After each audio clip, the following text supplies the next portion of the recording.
Adam, what have your key takeaways been from fall camp?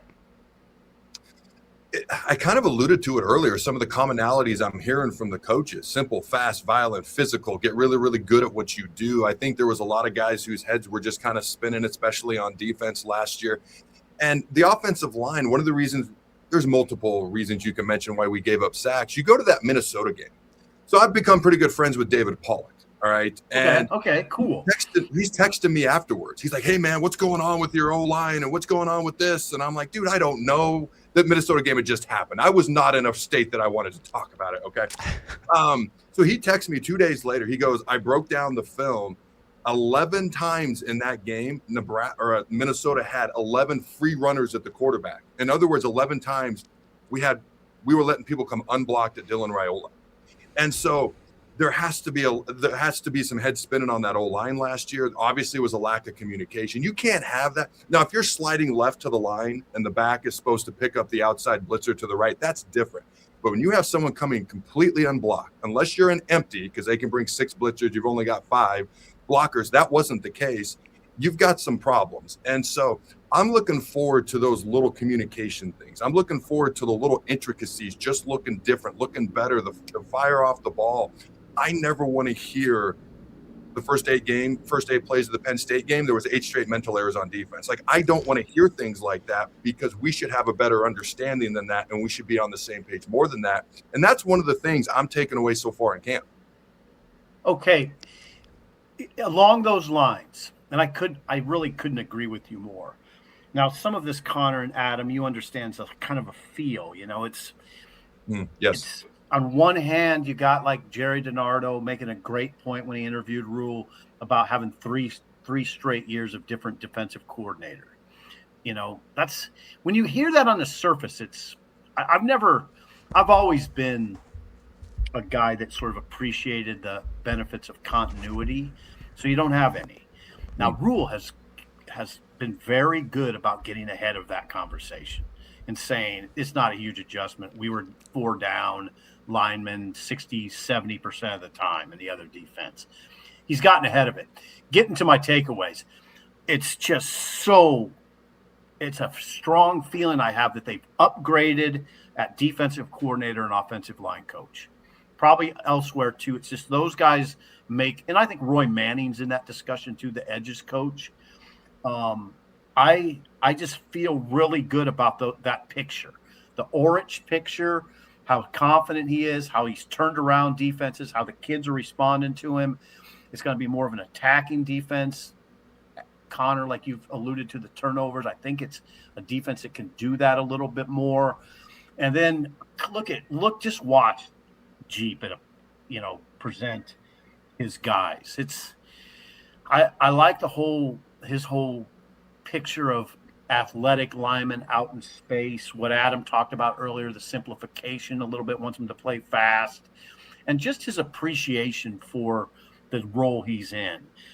That's one big takeaway. And then the other one's just a very quick assessment. That other corner race is really, really interesting. The one opposite Andrew Marshall, where you have Jeremiah Charles and Victor Evans in probably a neck and neck race. Danny Odom's a threat, but I think you would say right now Victor Evans, which we probably weren't necessarily counting on, and Jeremiah Charles in a neck-and-neck race, which will probably go right to the wire. That's an interesting one. Nebraska's offense, we've pretty much figured out. The defense, there are some question marks. I know there have been talks about Jeremiah, Victor Evans. Then you've got the safety conversation with Caleb Benning, Dwayne McDougal. Yeah. There's different guys who are getting their work in. So what positions on defense do you think are settled? I mean, obviously, I think the defensive line, we pretty much know what that is. Before we go ahead, Adam. You remember a week ago, we were going to chat on this show this week about who was the bigger offseason acquisition. Was it Jeep Wade or was it Rob Orich? You guys remember that? Yep. I kind of do, yeah. You kind of a week ago. I remember it. So if you had to give an answer, and they're both probably the 2 biggest offseason acquisitions, I still think Anthony Calandra is the X factor. But if you had to pick one, just have to pick one for the fun of this conversation, who would you pick, Sip? Okay. Ooh. I have to go Orich because that side of the, like Connor said, more questions. And I just would refer back to that critical stat that we need to bring up every show. Last in the nation in touchdown rates surrendered in the red zone. I don't know that I think we'd be shirking responsibility not to bring it up every time. What can they do? And you know what? Rule himself in Chicago said it's not stopping the run that's most important. It's what we do in the red zone. Yeah. And so what's that? What does Orich have? I mean, what's he got figured out there? Has he figured it out?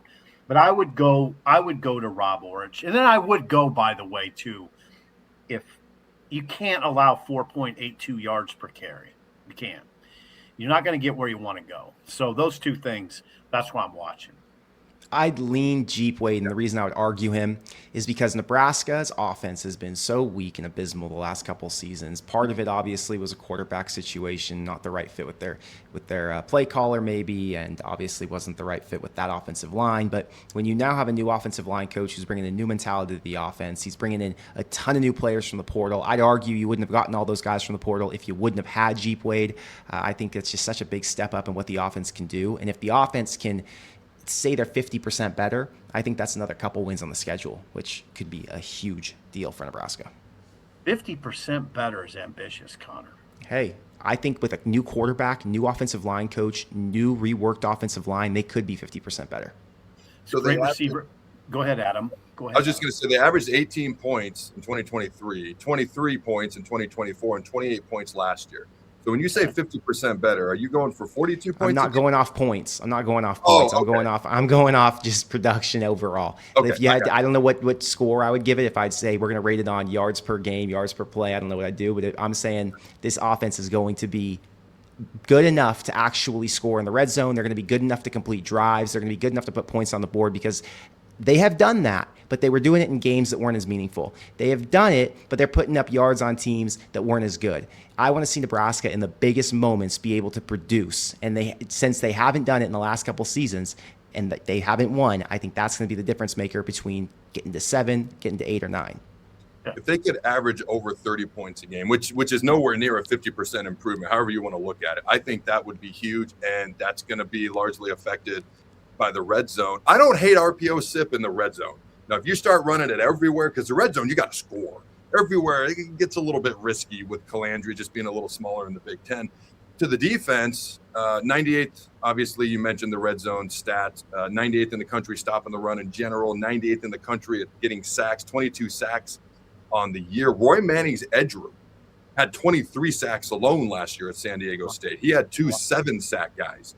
That all being said, I'm going Jeep Wade. And I'm going Jeep Wade because I do think the X factor is Anthony Calandria. He's going to give you the wow plays. He's going to make the big plays. He's going to be a gunslinger. If you don't want him to lose you games, for lack of a better way to put it, you got to limit the turnovers. What's the best way to do that? Have a run game up front, give him time to throw, an offense that runs efficiently around him. He'll take less chances, and that all starts with the offensive line. So I'm going to give the slight edge to Jeep Wade. Okay. 2 to 1. 2 to 1 again. To be fair, Sip, to be fair, some of us like to play devil's advocate. You know what I mean? Some of us just like to argue with you. I had Jeep Wade all offseason, and I'm just being stubborn at this point. So I could have made the argument for either one. You know, Nebraska's defense, when it was humming a couple of years back, Tony White's last season, it's like, man, what Nebraska could be with a really solid D.